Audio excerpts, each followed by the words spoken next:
es saint, 3 fois saint, Seigneur. urera urera urera mwami. Et nous sommes ici pour ta sainteté. Kandi turi hano kubw'ukwera kwawe. C'est pour ta part que nous sommes Ni ici, nayo notre mpamvu Père. twaje ku bwawe dawe. Bénis ta parole maintenant ce soir. Umugisha ijambo ryawe uyu mugoroba. Que ça puisse être une grande bénédiction dans nos cœurs. Kugira ngo rihinduke umugisha ku mitima yacu. Bénis les frères et les sœurs qui sont ici. Umugisha buri wese uri aha ngaha. Que tu puisses parler dans leur cœur Kandi uganirize imitima yabo. et de leur vie à avancer. Ndetse ubuzima bwabo burushaho gutera imbere. Bienvenue avec la parole, Seigneur. Ngwino umanukane n'ijambo ryawe mwami. Au nom de Jésus-Christ. Mu izina rya Yesu Kristo. Amen. Amen. Bonsoir à tous. Mwiriwe mwese. Que notre Dieu vous bénisse. Imana yacu ibahe umugisha. Nous avons la lecture en Hébreu 11, versets 1 à 6. Tugiye gusoma mu Baheburayo igice cya mbere umurongo wa mbere kujya ku wa gatandatu. Nous allons lire en Kinyarwanda. Reka dusome Hébreu 11, 1 à 6.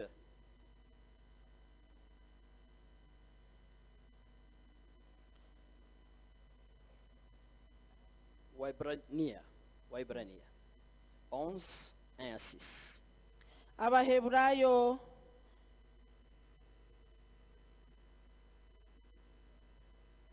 Cumi na kimwe murongo wa mbere kugeza ku wa gatandatu. Abaheburayo igice cya 11 umurongo wa mbere kugera ku wa gatandatu. Kwizera ni ukumenya rwose ibyiringirwa udashidikanya ko bitazaba, kandi none niko kuduhamiriza ibyo tutareba ko ari iby'ukuri. Icyatumye abakera bahamya neza nuko bari bagufite. Kwizera niko kutumenyesha yuko isi yaremwe n'ijambo ry'Imana, nicyo cyatumye ibiboneka bitaremwa mu bigaragara. Kwizera niko kwatumye Abeli aha Imana igitambo kiruta icya Kayini kuba cyiza. Ni nako kwamuhaye guhamya ko ari umukiranutsi, ubwo Imana yahamyaga ko amaturo ye ari meza. Kandi niko kwatumye nanone akivuga nubwo yapfuye. Kwizera niko kwatumye Enoke yimurirwa mu ijuru ngo adapfa, kandi ntiyaboneka ko kuko Imana yamwimuye, kuko yahamijwe atarimurwa yuko yanejeje Imana. Ariko utizera ntashoboka ko ayinezeza, kuko uwegera Imana akwiriye kwizera yuko iriho ikagororera abayishaka. Amen. Alléluia. Hallelujah. Le Seigneur nous donne l'occasion encore de partager la parole. Umwami Imana aduhaye umwanya wo kuganira ijambo nanone. Et ici, le thème que j'amène, Kandi umutwe w'amagambo mbazaniye, je voulais parler de la foi qui confond ce monde. La foi qui confond ce monde. ndashaka kuvuga ku kwizera kuvangiriye isi. La foi qui confond ce monde. Ndashaka kuvuga ku kwizera kuvangira kandi kukemeza iyi si.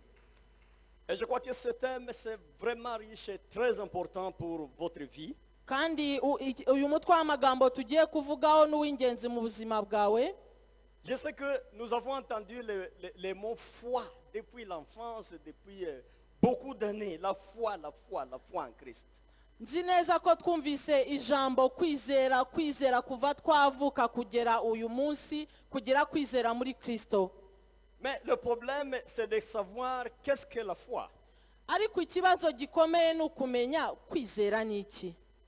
Je sais que quelqu'un me disait, quand vous avez un problème, vous vous concentrez sérieusement, ne pensez pas de faiblesse, vous vous concentrez, c'est ça la foi, jusqu'à ce que le Seigneur amène une réponse. Bamwe barambwira ngo iyo ufite ikibazo ugomba guhagarara ushikamye, ngo ntiwite ku kibazo, ntiwite ku magambo, ntiwite ku byo bakubwira, ahubwo ugahagarara ushikamye kugeza igihe igisubizo kizira. Nguko niko kwizera. Mais est-ce que c'est ça la foi? Ariko se mu by'ukuri niko kwizera? Est-ce que ça suffit pour être foi ça? Ese ibyo gusa birahagije kugira ngo uko kuba ari ukwizera?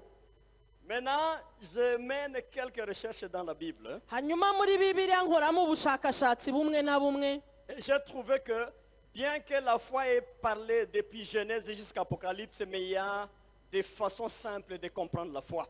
noneho nza gusobanukirwa ko ukwizera nubwo bakuvuga guhera mu itangiriro kugera mu byahishuwe, hari uburyo bworoshye cyane wasobanukirwamo kwizera. Jésus a parlé plusieurs fois de la foi, mais nous pouvons catégoriser la foi. Yesu yavuze inshuro nyinshi cyane kwizera, ariko hari ibice twabonamo kwizera. Et avant d'y aller, je vais vous dire, il y a des gens qui vivent la foi sans connaître qu'est-ce qu'est la foi.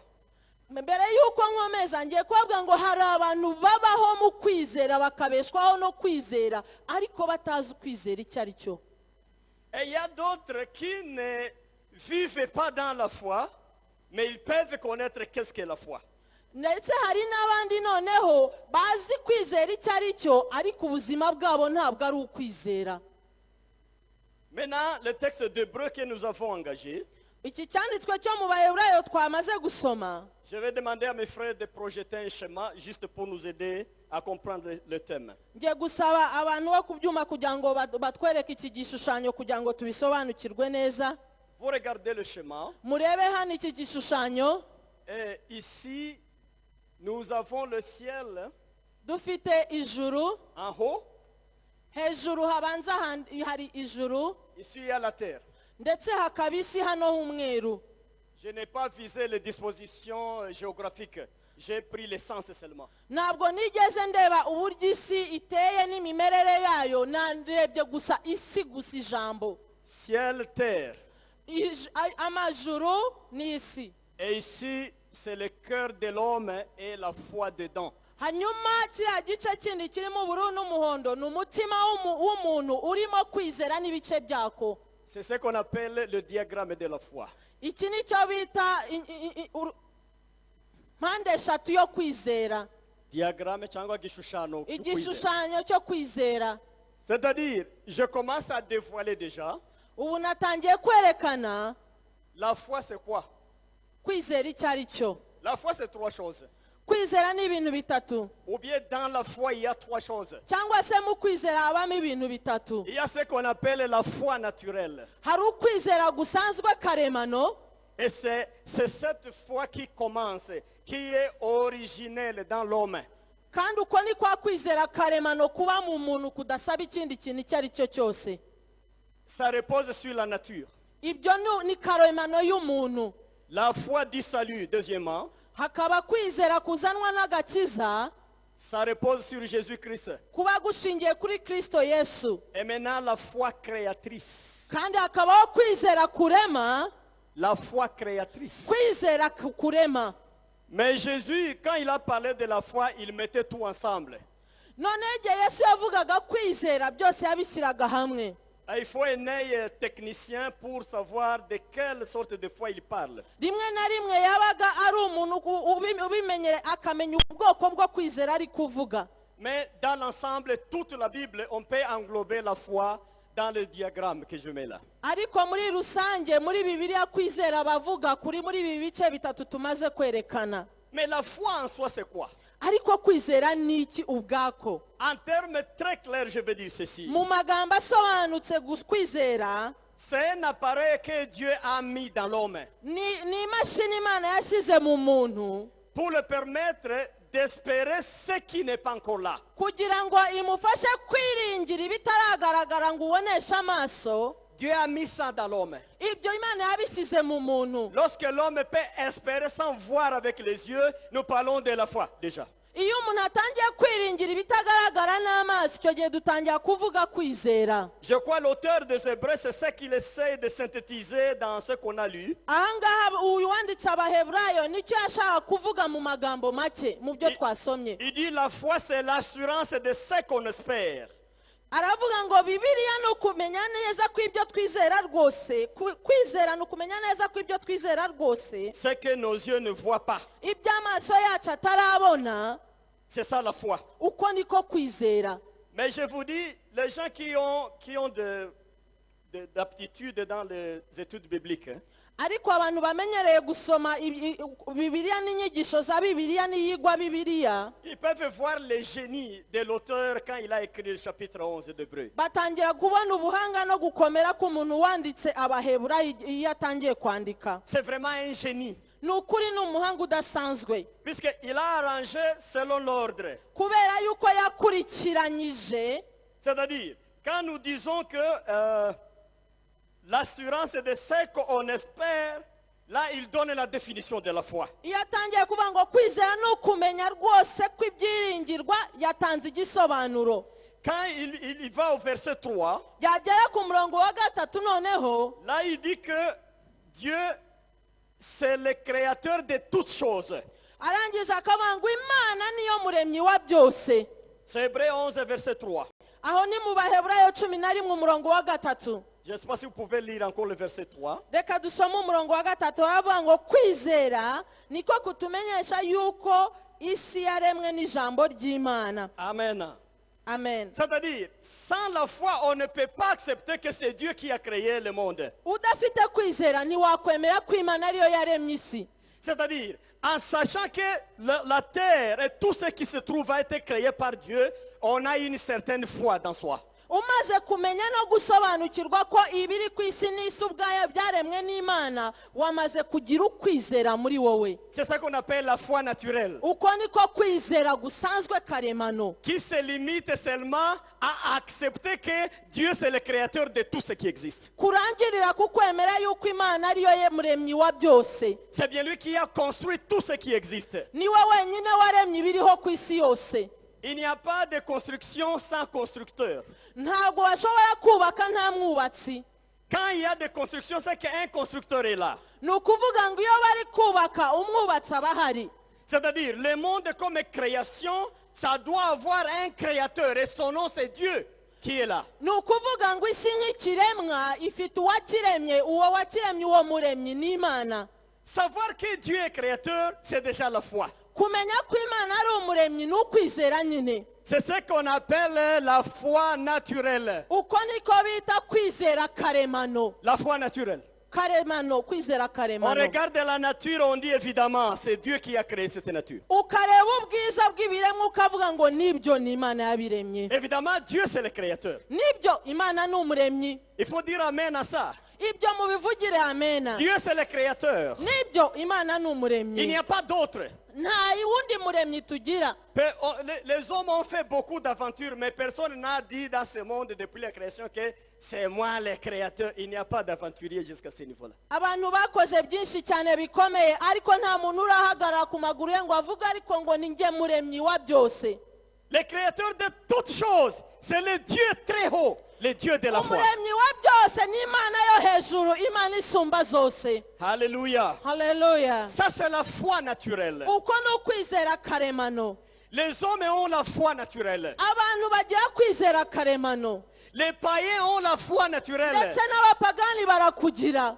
Malheureusement, le diable, il est plein de la foi naturelle aussi. Ndetse n'umwanzi ikibabaje nawe nuko afite uko kwizera. Je crois que ça passe bien ça. Ibyo murabyumva neza. Le diable a ça. Umwanzi nawe arabizi neza afite uko kwizera karemano. Foi naturelle. Uko kwizera karemano. Et il en a plus fort que jamais dans ce monde. Kandi uko kwizera karemano aragufite kuruta ikindi cyose cyagira kwizera. Satan, il est fort. Il est fort en foi naturelle, très fort. Satani mu kwizera karemano arahamba yaruta byose. C'est pourquoi il ne crée pas. Niyo mpamvu atarema. Il ne peut pas créer puisqu'il n'a pas la foi créatrice. Ntashobora kurema kuko ntafite ukwizera kurema. Il ne peut pas avoir la foi en Christ puisqu'il n'a pas droit au salut. Ntashobora kugira ukwizera muri Kristo kuko adafite uburenganzira bwo kwakira agakiza. Satan ne sera jamais sauvé. Kuko ntazigera akizwa bibaho. Même si on crée notre Jésus qui viendra mourir pour Satan, Satan ne peut pas être sauvé. Naho bashyiraho undi Yesu uzaza gupfira Satani ntazigera yakira agakiza. Satan a dépassé les limites de la patience de Dieu. Yarengeje kwihangana kw'Imana. Il n'a pas de salut. nta gakiza agenewe, Il ne peut pas avoir de foi du salut. Il ne peut ntabwo pas avoir. ashobora kugira kwizera gushingiye kuri Kristo. D'ailleurs, son ennemi principal, c'est Jésus-Christ. Ndetse umwanzi we wa mbere ni Kristo Yesu. Donc jamais il ne pourra jamais avoir la foi en Christ. Ni ukuvuga ngo ntazigera bibaho ku isi agira kwizera muri Kristo, Mais il est riche en foi naturelle. ariko afite ukwizera karemano kwagutse. Tout ce qu'il fait, Ibyo akora byose il utilise la nature créée par Dieu. akoresha ibyaremwe n'Imana. Il apparaît dans le serpent. Ahagurukira mu nzoka, Mais c'est Dieu qui a créé le serpent. nyamara n'Imana yaremye iyo nzoka.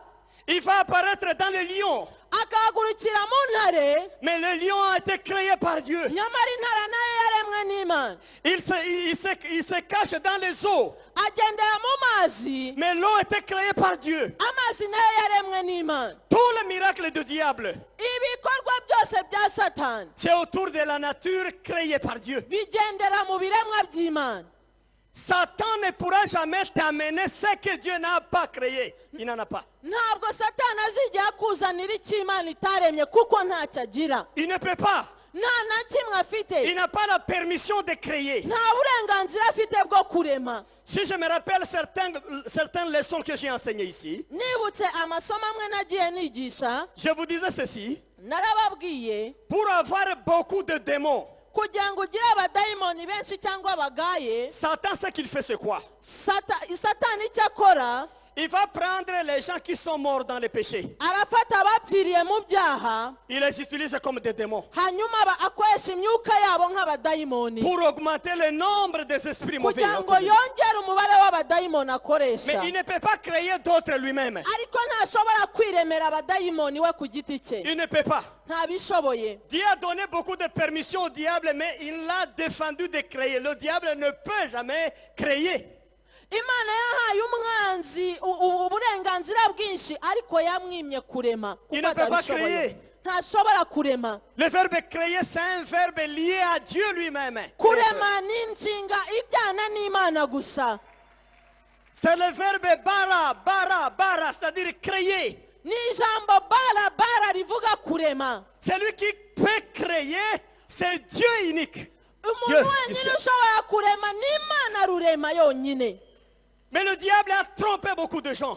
Ariko umwanzi yagiye ashuka benshi, Il a volé les choses de Dieu. akajya yiba iby'Imana, Il change ça. akabihindura, Il amène aux hommes. akabizanira Et les abantu, gens tremblent. hanyuma abantu bagatengurwa. Et pourtant, il a volé ça. Nyamara yibye ibiremwa Il ne by'Imana peut pas créer. kuko adashobora kurema. Il n'a pas de foi du salut. Ntafite ukwizera kw'agakiza, Il est riche en foi naturelle seulement. afite kwizera karemano kwagutse gusa. Voilà pourquoi il utilise la nature. Niyo mpamvu akoresha ibyaremwe gusa, Il utilise la nature. akoresha ibyaremwe gusa. Que Dieu nous aide. Imana idutabare. Est-ce que tu vois que la leçon va t'aider encore? Ese urabona ko biri bugufasha izi nyigisho noneho? Que la gloire soit rendue à Dieu. Icyubahiro kigarukira Uwiteka Imana. Alléluia. Haleluya. Écoutez mon frère et ma soeur. Nyumva mwene data mushiki wanjye, La foi naturelle, kwizera karemano elle est dans le diable.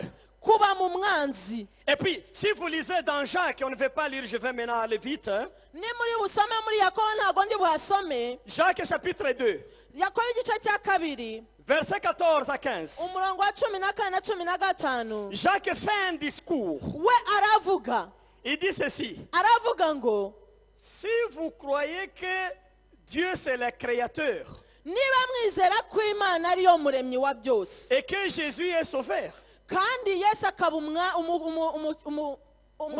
umucunguzi, vous faites bien.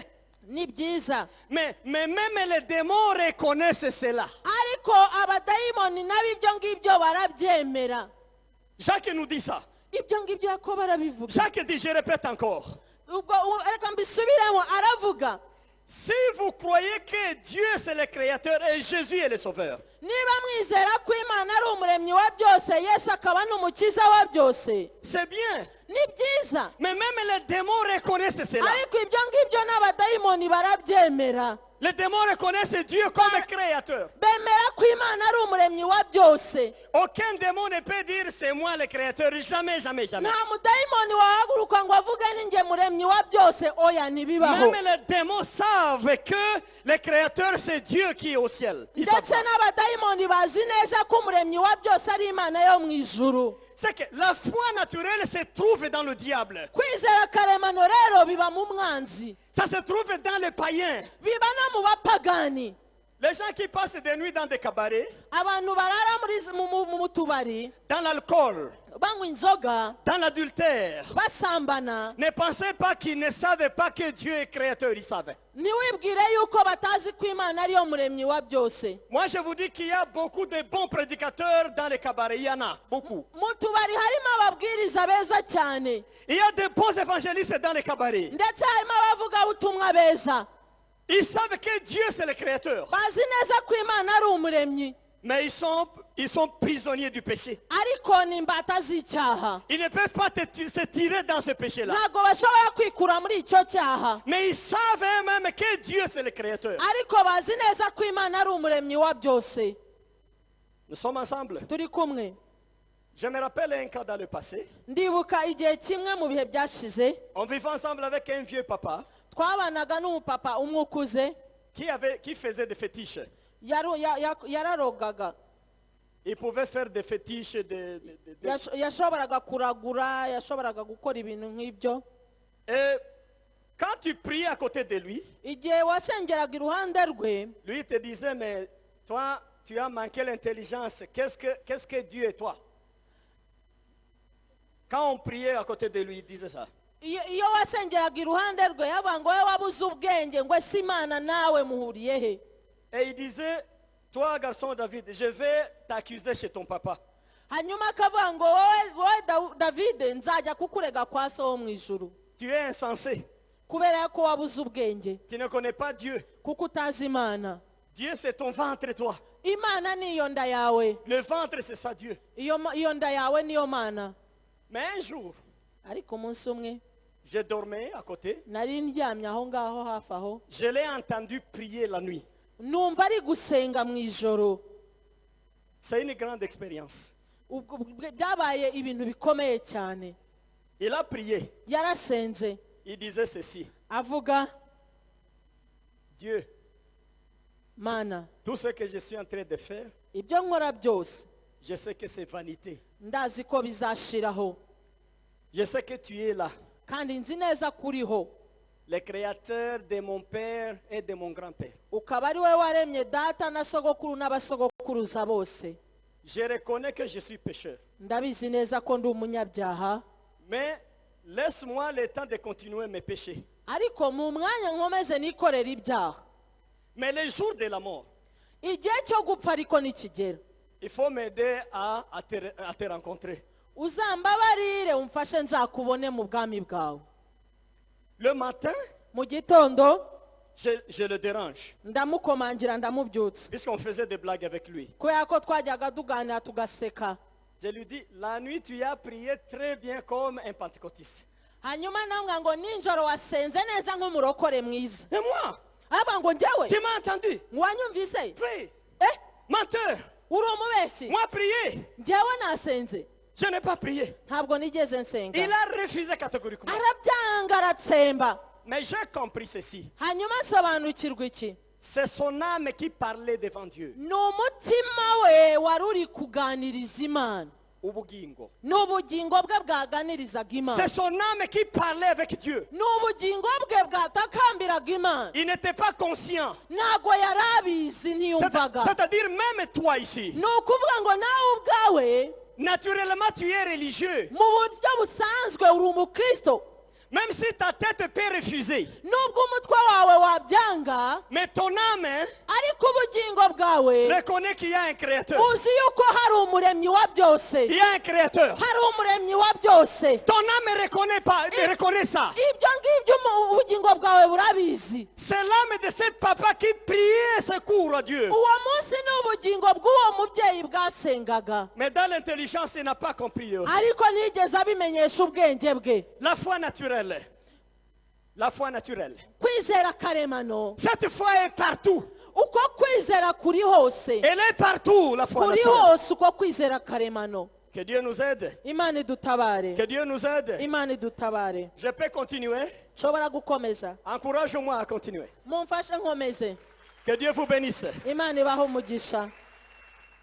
Écoutez maintenant mes frères et mes sœurs. Umva neza bene data bashiki banje, Comment Jésus voit cette foi naturelle. ni gute Yesu abona uko kwizera karemano, Comment Jésus appelle la foi ni naturelle. gute akwita. Jésus il a appelé la foi naturelle la petite foi. Kwizera karemano yakwise ukwizera guto, La petite, kwizera guto. Matthieu 17, Matayo 17 verset 20. umurongo wa 20. Si vous pouvez retrouver ça. Reka tuhashake tuhasome. Matthieu 17, Matayo 17 verset 20. 17 umurongo wa 20. Haravuga ngo, arabasubiza ati, ni ukwizera kwanyu guke. Ndababwira ukuri yuko mwaba mufite kwizera kungana n'akabuto ka sinapi, mwabwira uyu musozi muti va hano ujye hirya, wahava, kandi nta kizabananira. Amen. C'est-à-dire, avec le contexte des démoniaques qu'on amène à Jésus, Muri iki kibazo cy'umudayimoni wananiranye bari bazanye kuri Yesu, les disciples ont échoué de chasser ces démons. intumwa za Yesu zari zananiwe kwirukana uyu mudayimoni. Ils savent que Dieu c'est le créateur. Bazi neza yuko umwami Imana ari we muremyi. Les disciples savaient que tout pouvoir, toute autorité, c'est avec Dieu du ciel. Kandi bari bazi ko gukomera kose, imbaraga zose, ibyo ngibyo ari iby'Imana yo mu ijuru. Mais eux-mêmes étaient encore au niveau de la foi naturelle. Ariko bari bakiri kuri rwa rwego rwo kwizera karemano. Jésus a dit ça, vous là, avec la foi petite, la petite foi. Hanyuma Yesu arababwira ngo mwebwe mufite kwizera gukeya. Si vous aviez la foi, Iyo muza kugira kwizera gusa, comme une graine de moutarde, bungana n'akabuto ka sinapi. qui a déjà vu la graine de moutarde? Ninde wigeze abona akabuto ka sinapi? Il y a des gens qui ont vu ça ici. Hari abantu batubonye utubuto. J'en ai à la maison, mais je venais vite, j'ai oublié. J'allais amener. Ndadufite mu rugo natwibagiwe ko nihutaga. Mais si je te montre ça ici, tu ne peux pas voir. Nkakweretse nkafashe hano ntabwo wakabona, ni gato cyane. Trop petit. Gato cyane. C'est-à-dire même le chic. Namavunja. Ivunja ni rinini kuruta kariya. Ni ukuvuga ngo ivunja ubwaryo iyo barihanduye riruta akabuto ka sinapi. C'est petit, trop petit. Ni gato cyane. Mais Jésus a comparé cette petite graine à la petite foi qui est la foi naturelle. Trop. Donc rien du tout. Ariko Yesu yagerageje kugereranya kwizera guke n'ako kabuto gato cyane. Maintenant, si la graine de moutarde est trop petite, ça ne peut pas entrer même ici. C'est rien que ça. Niba akabuto ka sinapi udashobora no gufatisha intoki ari gato cyane, Maintenant, la foi naturelle, uko kwizera karemano c'est encore trop petit. ni guto gake cyane ku buryo utanakabonesha amaso. Mais le Swahili a bien traduit. Aha mu Giswahili noneho bivuga neza. On dit imani haba. Ni ukuvuga ngo ni ukwizera k'ubusabusa. Imani haba. Ukwizera k'ubusabusa. Maintenant, nous pouvons imiter nous tous imani haba. C'est quoi? Kubusabusa, c'est-à-dire Ni ukwizera k'ubusabusa. il n'y a pas. Kutariho. C'est que la foi naturelle devant Jésus, c'est rien. Ça ne dit rien. Ça n'existe pas même. Ni ukuvuga ngo kwizera karemano imbere ya Yesu ntacyo kuvuze. Trop, rien. Ni ubusabusa. C'est comme ça que Jésus a jugé la foi naturelle. Uko niko Yesu yise ukwizera karemano. Il a encore appelé ça peu de foi. Peu de foi. Yakwise kwizera guke cyangwa kubusabusa. Quand maintenant, Monsieur Pierre marchait sur les eaux, Igihe Petero yagenderaga ku mazi, à un moment il commençait à noyer. igihe kimwe yatangiye kurohama. Jésus a dit, toi avec peu de foi. Arangije aramubwira ngo wowe wo kwizera guke. Évidemment, La foi de Pierre à ce moment-là, c'était la foi naturelle. ni ukuvuga ngo kwizera kwa petero icyo gihe kwari ukwizera karemano. Il a vu la nature devant lui. yari yabonye ibiremwa imbere ye, La nature a obéi à Pierre. hanyuma arabitegeka biramwumvira, Et après ça, la nature l'a englobé encore. hanyuma nyuma y'ibyo bya biremwa bitangira kumumira. Jésus a appelé ça peu de foi. arangije abyita ukwizera guke. Que Dieu nous aide. Imana idutabare. Tu as quelle sorte de foi? ufite kwe kwizera? Dis-moi aujourd'hui, mbwiza ukuri uyu munsi la foi que tu as. ni ubuhe bwoko bwo kwizera Non, on peut ufite? se poser des questions. reka tutangire twibaza ibibazo, sibyo? Avec ma vie aujourd'hui dans l'église, mu buzima mbaho mu rusengero uyu munsi, avec la vie dans le monde aujourd'hui, ndetse n'ubuzima mbaho ku isi mu buryo busanzwe, quelle est la sorte de la foi que j'ai? ni ubuhe bwoko bwo kwizera mfite? Je suis toujours dans la foi naturelle ou bien je suis quelque part déjà?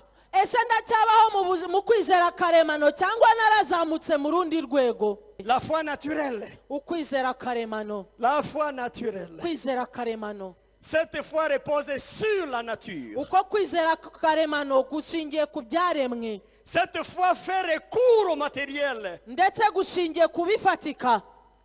Cette foi a beaucoup de doutes. kugira gushidikanya kwinshi cyane.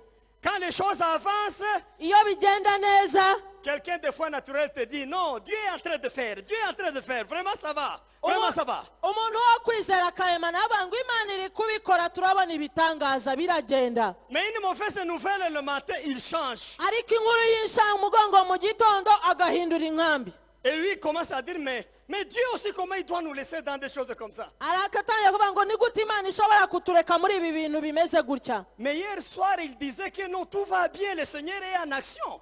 ariko ejo hashize yari ari kuvuga ngo Imana iri gukora ibitangaza. Ça change vite. ako kanya bigahita bihinduka. C'est la foi naturelle. uko niko kwizera karemano. La foi naturelle. kwizera karemano. Et elle dépend aussi des sentiments de quelqu'un. kandi ibyo bijyana n'amarangamutima y'umuntu. Des sentiments. amarangamutima. Les sentiments de quelqu'un. amarangamutima y'umuntu. En bref, la foi naturelle ne plaît pas à Dieu. mu magambo make kwizera karemano ntikunezeza Imana. Ça ne plaît pas à Dieu, mes frères, mes sœurs. ntabwo kunezeza Imana bene data bashiki banjye. La foi naturelle ne plaît pas à Dieu, je répète ça. kwizera karemano ntibinezeza Imana, ndabisubiramo. Quelqu'un peut dire à son voisin ça. gira uwo ubwira mwegeranye. La foi naturelle ne plaît pas à Dieu. mubwiye ngo kwizera karemano ntabwo kunezeza Imana. Ça ne plaît pas à Dieu. ntabwo kunezeza Imana. Ça ne plaît pas à Dieu. ntikunezeza Imana. Je vais aller vite pour terminer ma prédication. reka nihute kugira ngo nsoze inyigisho. Puisque jeudi, je vais continuer. kubera ko ku wa kane tuzakomeza. Mais réfléchissons ensemble. ariko reka dutekereze. Élie, le prophète de Dieu, Eliya umuhanuzi w'Imana, quand il s'est confronté aux difficultés de ce monde, igihe yarahuye n'ibizazane by'iyi si, Élie n'a pas utilisé la foi naturelle. ntabwo yigeze akoresha kwizera karemano. Mais il avait une autre foi. yari ari mu rundi rwego rwo kwizera. Ce qui nous montre qu'il avait une autre foi dans lui, ikitwereka ko yari afite urundi rwego rwo kwizera muri we, c'est la façon de parler. ni uburyo bwe bwo kuvuga. Il a dit ceci: yaravuze ngo il n'y aura ni pluie ni rosée, ntihazongera kubaho imvura ndetse n'igicu n'urume, sauf à uretse njyewe ma parole. nongeye kubivuga. Sauf à ma parole, moi. uretse nongeye kubivuga. Moi qui? njyewe nde? Élie. Eliya. Vous captez ça? murabyumva? Il n'y aura pas de pluie ni rosée sauf à ma parole, moi. nta mvura nta rume ntongeye kubivuga. Pour dire, moi je ferme, il n'y aura pas de pluie. ni ukuvuga ngo njyewe ndafunze nta mvura izongera kugwa. Qui dit cela? ibyo ninde ubivuga? C'est un homme. ni umuntu. C'est Élie. ni Eliya. C'est le prophète. ni Il umuhanuzi. n'y aura pas de pluie sauf à ma parole, moi. nta Moi. mvura izongera kugwa ntabivuze. Vous avez lu dans la Bible là où Dieu est venu dire Élie, pourquoi tu t'appropries mes miracles, toi Élie? wigeze usoma muri Bibiliya aho Imana yaje aramubwira ngo ariko Eliya kubera icyo ukora ibitangaza byanjye ukabyiyitirira? Regardez. umva reba neza. Quand Élie disait cela, igihe Eliya yabivugaga, Dieu faisait ça. Imana yagiraga gutya. Dieu faisait ça. Imana yagiraga gutya. J'ai des hommes. ikavuga ngo mfite abantu, J'ai des hommes. ngo mfite abantu, J'ai des militaires. ngo mfite ingabo, J'ai des combattants. mfite abarwanyi. Élie lui-même, Hanyuma Eliya nawe il intimide tout un pays comme ça. aratangira atera ubwoba igihugu cyose, Il intimide les dieux des Baals comme ça lui-même. atera igihugu ndetse n'imana zabo. C'était la fête dans le ciel. Hanyuma mu ijuru bakora ibirori, C'était la fête. mu ijuru bakora ibirori. Est-ce que vous me captez bien? Muranyumva? C'était la fête. Mu ijuru habaye ibirori uwo munsi, C'était la fête au ciel. ijuru ryaranezerewe rirabyina. Pourquoi la fête dans le ciel? Kubera iki habaye ibirori? Un serviteur de Dieu Umukozi w'Imana prend des responsabilités comme yafashe inshingano zose nk'Imana nyamana. Alléluia. Haleluya, Alléluia. haleluya. Quand Dieu a appelé Moïse, Igihe Imana yahamagaraga il a Mose, dit ceci à Moïse. yabwiye Mose ibi ngibi Moïse, c'est toi ngo Mose ni wowe qui va délivrer le peuple d'Israël. uzabohora ubwoko bwa Isirayeli. Dieu n'avait pas manqué les anges pour libérer le peuple Ntabwo d'Israël. Imana yabuze imbaraga kugira ngo ijye kububohora, Mais il a choisi un homme. ariko yahisemo umwana w'umuntu, Un homme umwana w'umuntu qui s'appelait Moïse. witwaga Mose. Il a dit, c'est toi Moïse, c'est toi. Iravuga ngo ni wowe Mose, C'est toi. ni wowe, C'est toi Moïse. ni wowe Mose. Dieu n'était pas jaloux. Imana ntabwo yari ifite ishyari, Dieu n'était pas jaloux. ntabwo yamugiriye Et ishyari. quand Moïse a avancé, Hanyuma igihe Mose yakomeje, Dieu disait, voilà, Imana iravuga ngo dore uwo niwo Voilà. nishimira, nguwo nguwo, j'ai des hommes. ngo abo mfite abantu, J'ai des hommes. ngo mfite Oh, abampagararira. Alléluia. Haleluya.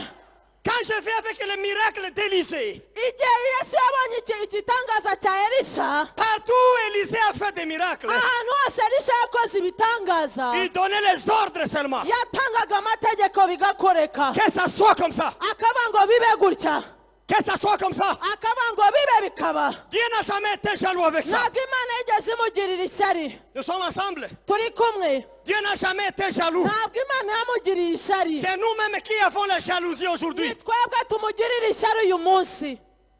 Quand un évangéliste commence à dire, j'ai fait ceci, le Seigneur m'a utilisé, c'est vous-même qui dites là, non, il a l'orgueil, il a quoi. Mais Dieu n'a pas de problème avec cet évangéliste. Iyo umuvugabutumwa ahagaze aha ngaha agatangira kwivuga ibigwi by'ibyo yakoze, ni twebwe tuvuga ngo ngo uriya atangiye kwibona. Ni mwebwe mumushyirira ishyari, Imana ntijya imugirira ishyari. C'est ça les pentecôtistes. Abo nibo barokore b'iki gihe. Les pentecôtistes. Abarokore ari kwivugaho cyane. ngo arivuga arishyira hejuru, ngo arizamura cyane ngo uriya. yizamuye yishyize hejuru. Jésus n'a pas de jalousie contre lui. Yesu ntabwo ajya agira ishyari muri we. Jésus n'a pas de jalousie. Ntabwo ajya agira ishyari. Vous pouvez dire amen. Ushaka kuvuga amina? Jésus n'a pas de jalousie. Ntajya agira ishyari. Si aujourd'hui, Niba uyu munsi tu vas avoir la foi créatrice, uri bugiye kwizera kurema, Dieu n'aura jamais de jalousie Imana contre toi. ntizigera ikugirira ishyari. Il sera très content. Izahora igufitiye ishimwe. Alléluia. Haleluya, Alléluia. haleluya, Alléluia. haleluya. Qu'est-ce que lui-même a dit Jésus? Niki Yesu yavuze we ubwe? Il a dit ceci. Yaravuze ngo Si vous demeurez en moi ngo nimuguma muri nge, et ma parole en vous, n'ijambo ryanjye rikaguma tout muri ce que je nge, suis en train de faire, ibyo ndi gukora byose vous allez faire. muzabikora, Vous allez faire. muzabikora, Et plus que ce que je fais, ndetse no kurushaho vous allez faire. muzabikora. Il a autorisé. Yabitanze nk'itegeko. Nous sommes autorisés. Dufite uburenganzira, Nous sommes autorisés. dufite uburenganzira, Nous avons la permission. dufite uburenganzira n'uruhushya. Haleluya.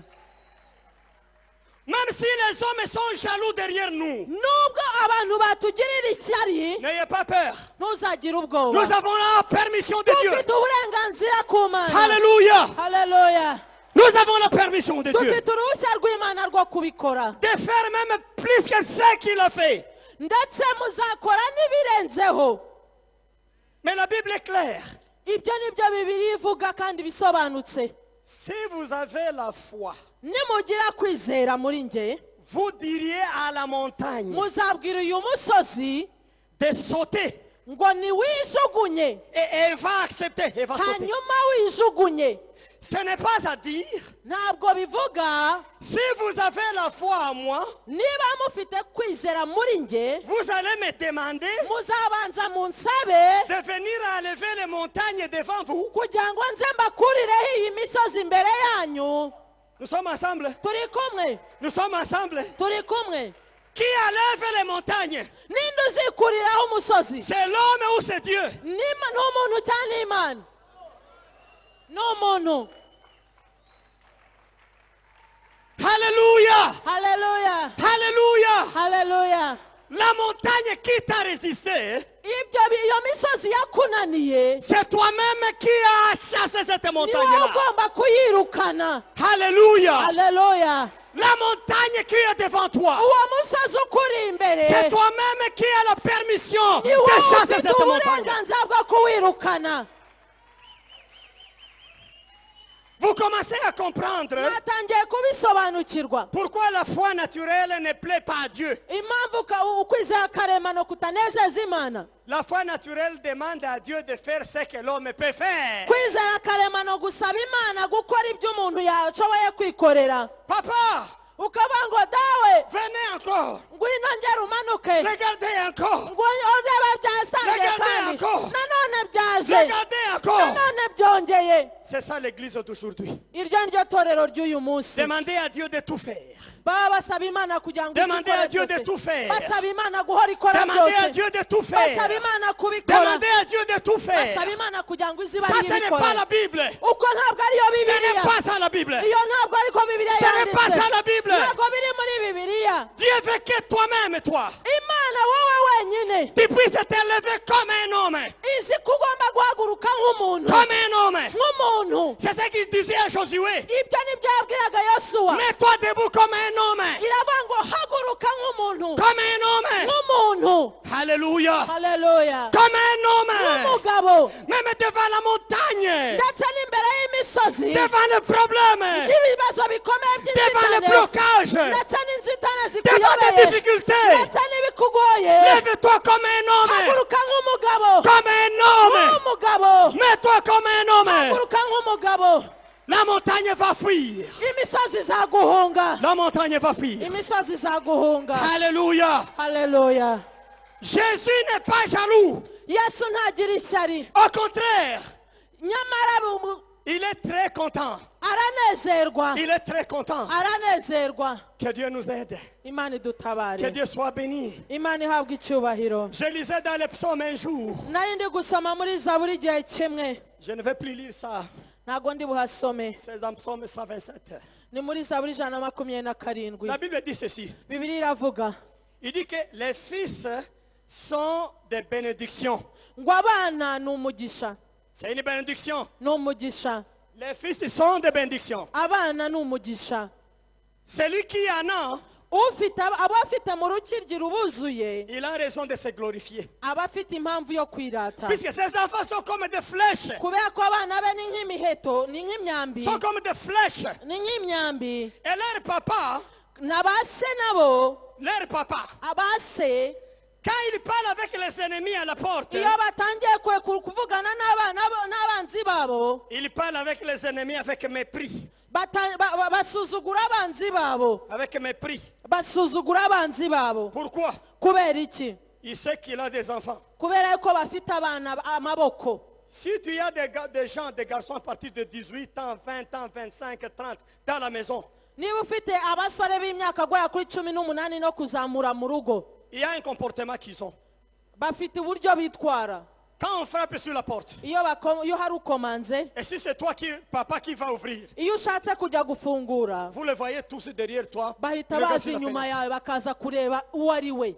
Et s'il trouve que papa est en train de discuter, Noneho babona papa batangiye kuvugana n'umuntu amagambo menshi, vous voyez un à un venir. umwe bagatangira gusohoka umwe ku wundi. Papa, qui est celui-là? Baba ngo ariko papa ngo uwo muntu ni nde? Mzee, hariki wewe. Wowe ufite icyo kibazo? Urashaka nde mzee? Urashaka nde? Hariki wewe. Wowe wagiye hari icyo kibazo? À ce moment-là, Icyo gihe papa se sent la fierté. umubyeyi atangira kumva kunezerwa kudasanzwe. Ces fils-là, abana be Ce sont des flèches. n'amaboko Ce sont des flèches, imyambi. n'imyambi Ce sont des flèches. n'imyambi. Nous sommes ensemble. Yego. Nous sommes turi ensemble. kumwe Nous sommes ensemble. turi kumwe. Quand Dieu a créé l'homme, imana igihe yaremaga umuntu et après le péché d'Adam et Ève, nyuma y'icyaha cya adamu na eva qu'est-ce que Dieu a dit au imana diable? yavuze iki ibwira Il a adamu dit quoi au diable? yamubwiye ngo muwe mwanzi Les enfants de la femme, hein? ngo urubyaro rw'umugore Les enfants de la femme urubyaro rw'umugore t'écraseront la tête. ruzakumena umutwe Ils t'écraseront la tête. bazakumena umutwe Ils t'écraseront la tête. bazakumena umutwe. Je connais beaucoup d'évangélistes. nzi abavugabutumwa benshi Ils limitent ça à Jésus seulement. ibyo barabivuga kugera kuri yesu gusa Que c'est Jésus qui aura à écraser la tête du diable. bakavuga ngo yesu niwe wenyine uzamena umutwe umwanzi. Je le complète. jyewe nkakomeza Jésus a commencé. yesu yarakutangiye Toi, tu dois continuer. ariko wowe ugomba gukomeza Tu dois continuer. ugomba gukomeza Tu dois continuer. ugomba gukomeza. Tu as les flèches de Dieu, toi. uri umwambi w'imana Tu wowe es la flèche de uri Dieu. umwambi w'imana wowe Tu es la flèche uri de Dieu. umwambi w'imana wowe Toi, c'est la flèche de Dieu. wowe uri umwambi w'imana. Qu'il soit béni notre Seigneur Jésus-Christ. Amen. Alléluia. Haleluya. Quand maintenant le diable veut parler devant Dieu, igihe umwanzi atangiye kwirata imbere y'imana un évangéliste puissant se lève. hazamuka umuvugabutumwa wuzuye imbaraga z'imana Il casse. akamutera umugeri. Quand les démons se lèvent, abadayimoni bazamuka quand les sorciers se lèvent, abarozi bazamuka quand le péché se lève, abanyabyaha bazamuka le péché se lève, hanyuma byose byazamuka un évangéliste puissant vient umuvugabutumwa w'imbaraga avec akaza la puissance du Saint-Esprit. imbaraga z'imana Pour z'umwuka wera écraser akabirukana tout ça. agakubita hasi byose. Et Dieu dit, hanyuma imana ikavuga ngo Dieu dit, ok, nibyo ok. ngo nibyo. Mon frère, ma soeur, mwene data mushiki wanjye je t'amène encore la bonne nouvelle. nkuzaniye ubutumwa bwiza Je t'amène encore la bonne nouvelle. ndakuzaniye ubutumwa bwiza nanone. Le péché devant toi. ibyo biri imbere yawe Le ibibazo péché, le péché. icyo cyaha imbere yawe C'est toi-même à chasser ça. ni wowe wenyine uzakirukana C'est toi-même. ni wowe wenyine. Nous sommes des lions de Dieu, des lions. twebwe turi intare Nous zishwanyaguza sommes des z'imana lions de Dieu. turi intare zishwanyaguza Pour z'imana écraser le péché. kugira ngo dushwanyaguze ibyaha Pour écraser le péché. kugira ngo dushwanyaguze ibyaha. Dites Amen. vuga amina Dites Amen. vuga amina Dites Amen. vuga amina. Nous sommes des lions et des lionnes de Dieu. turi intare n'intarekazi zishwanyaguza z'imana Pour broyer kugira ngo dushwanyaguze le péché. kugira ngo dutanyaguze.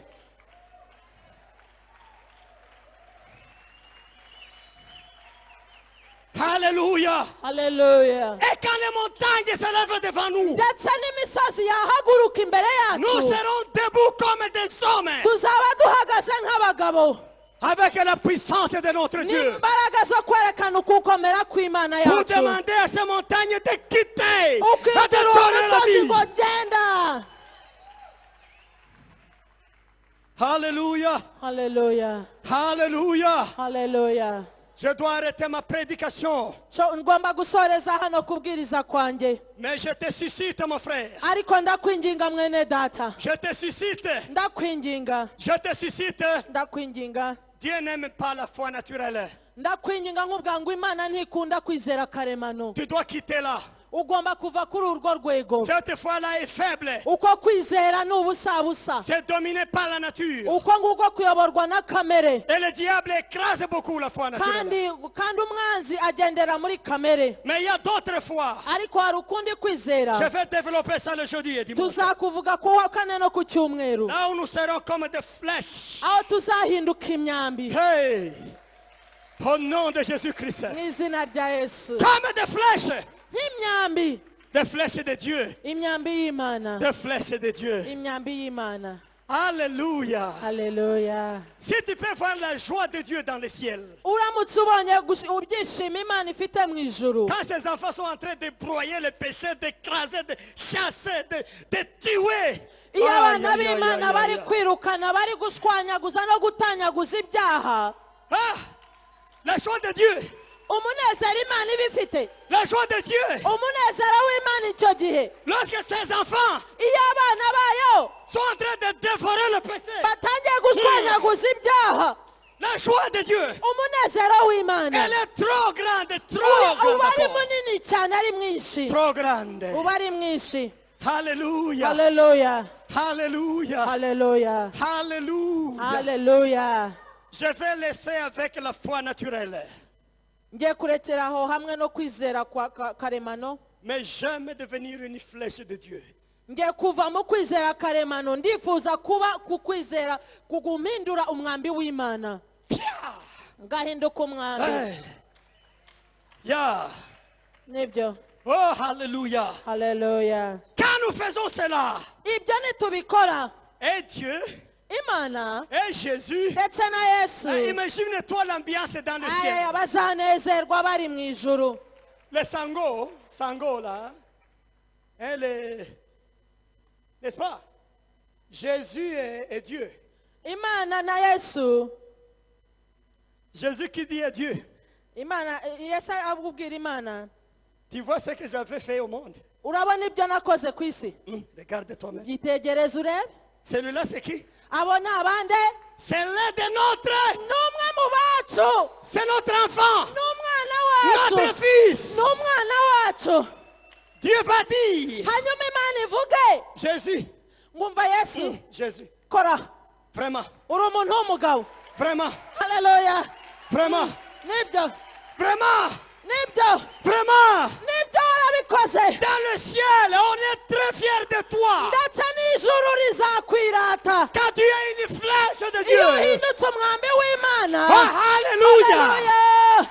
Quand tu es une flèche de Iyo Dieu. uhindutse umwambi Dans w'Imana, le ciel. n'ijuru ubwaryo Une grande joie. Une riranezerwa, grande joie. riranezerwa. Oh, alléluia. Nous devons faire la fierté de notre Père. Tugomba guhinduka ibyirato by'umwami bya data wo mu La ijuru, fierté de notre Créateur. icyirato cya data wo mu ijuru. La fierté de notre Sauveur Ugomba kuba Jésus-Christ. icyirato cy'umwami wawe. Amen. Haleluya. Je crois cette semaine-ci, Ndatekereza ko iki cyumweru nous allons serrer un pas en avance encore. tuzigira imbere gatoya mu kwizera. Nos flèches, Imyambi yacu ça sera aigu encore. izongera icyazwe. Les montagnes, Imisozi ituri imbere, les montagnes iyo misozi auront des flèches izakabona n'imyambi yacu pour quitter. kugira ngo yijugunye kure. Que Dieu vous bénisse. Imana ibahe umugisha, Que Dieu vous bénisse. Imana ibahe umugisha. Levez-vous, nous allons prier. Muhaguruka tugiye gusenga. Alléluia. Haleluya. Dans quelques minutes, Mu minota mikeya disons à Dieu, reka tubwire Imana, Papa, umubwire ngo dawe, fais-moi la fierté mpindura ibyirato byawe dans le ciel. mu ijuru. Fais-moi une flèche Mpindura umuheto, umwambi. Touche ma foi, Papa. Kora ku kwizera kwanjye mwami, Rendez aigu ma foi. ongera utyaze kwizera kwanjye Que je puisse broyer le péché et chasser. kugira ngo menagure nirukane ibyaha. Ouvrez la bouche et nous allons prier le Seigneur. Zamura ijwi ryawe tugiye gusenga Imana. Prions le Seigneur. Reka dusenge umwami. Alléluia. Alléluia. Oui, Père, nous sommes devant toi. Dawe turi imbere yawe Par ta parole, Seigneur. mu ijambo ryawe mwami, Par ta parole, oh Seigneur. binyuze mu ijambo ryawe mwami, Nous sommes devant toi. turi imbere yawe. Nous voulons devenir la fierté. Turifuza guhinduka ibyirato, Nous voulons devenir la fierté. turifuza guhinduka ibyirato, Nous voulons devenir la fierté. turifuza guhinduka ibyirato byawe, Nous voulons devenir la fierté. turifuza guhinduka ibyirato Nous byawe, voulons devenir la fierté. turifuza guhinduka ikirato Nous cyawe, voulons devenir la fierté. tugifuza guhinduka ikirato cyawe Par la foi. mu kwizera, Par la mu foi. kwizera, Par la la foi. Kwizera. Par la foi. Kwizera. Par la foi. Kwizera. Par la foi. Kwizera. Par la foi. Kwizera. Nous voulons devenir la fierté. Turifuza guhinduka ibyirato byawe. Par la foi. Kwizera ko. Par la foi. Kwizera. Par la foi. Kwizera. Nous voulons devenir la fierté. Turifuza guhinduka ibyirato Par la byawe. foi. Kwizera. Par la foi. Kwizera. Alléluia. Haleluya. Aide mon frère et ma soeur. Fasha mwene data mushiki wanjye. Donne la force capable. Wongere ubaho ukwizera kuzamutse. Donne la force capable. Kandi ubazamure kwizera. Donne la force capable. Kandi ubahe kuzamura mu Donne la kwizera. force capable Kandi wongere ubahe kwizera. d'écraser la tête du diable. Kugira ngo bamenagure D'écraser la tête du diable. bamenagure umutwe w'umwanzi. D'écraser la tête du diable. Bamenagure umutwe w'umwanzi. D'écraser la sorcellerie. Bamenagure umutwe D'écraser la sorcellerie. bamenagure uburozi. D'écraser les maladies. Bamenagure uburwayi. D'écraser les maladies. Bamenagure uburwayi. D'écraser les maladies. Bamenagure uburwayi. D'écraser le péché. Bamenagure icyaha. D'écraser le péché. Bamenagure icyaha. D'écraser le péché. Bamenagure icyaha. D'écraser le péché. Bamenagure icyaha. D'écraser le péché. Bamenagure icyaha. D'écraser le péché. Bamenagure icyaha. Alléluia. Haleluya. Merci Seigneur Jésus. Urakoze mwami Yesu. Merci Seigneur Jésus. Urakoze mwami Yesu. Merci Seigneur Jésus. Urakoze mwami Yesu. Merci Seigneur Jésus. Urakoze mwami Yesu turagushimye. Nous sommes tes flèches. Turi imyambi yawe. Nous sommes tes flèches. Turi imyambi yawe wirata. Nous sommes tes flèches. Turi imyambi yawe wirata. Merci Papa. Urakoze dawe. Nous acclamons ton nom encore. Turagukomeye amashyi menshi cyane. Alléluia. Haleluya. Alléluia. Haleluya. La montagne devant toi. Iyo misozi imbere yawe. Cette semaine, Iki cyumweru. j'aimerais que tu puisses bien préparer ta flèche. Ndifuza gutegura umwambi wawe neza ukawutyaza. Je vais t'appuyer. Ndagusunika buhoro ndagufasha. On va jeter là-bas Turi buwutere uwo musozi. pour voir ce que Jésus va faire. Hanyuma tuzabona icyo Yesu azakora. Les montagnes. Iyo misozi. Les montagnes. Iyo misozi. Les montagnes. Iyo misozi. Les montagnes. Iyo misozi. Nous allons essayer. Nous Tuzagerageza. allons voir. Tuzareba. Nous allons mesurer. Tuzareba. Nous allons mesurer Tuzigerageza. avec la montagne là. Tuzigeranya n'iyo misozi. Alléluia. Haleluya. Que le Seigneur vous bénisse. Umwami Imana abaha umugisha. Soyez les bienvenus le jeudi. Muhawe ikaze no kuwa kane. Que Dieu vous bénisse. Imana ibaha umugisha.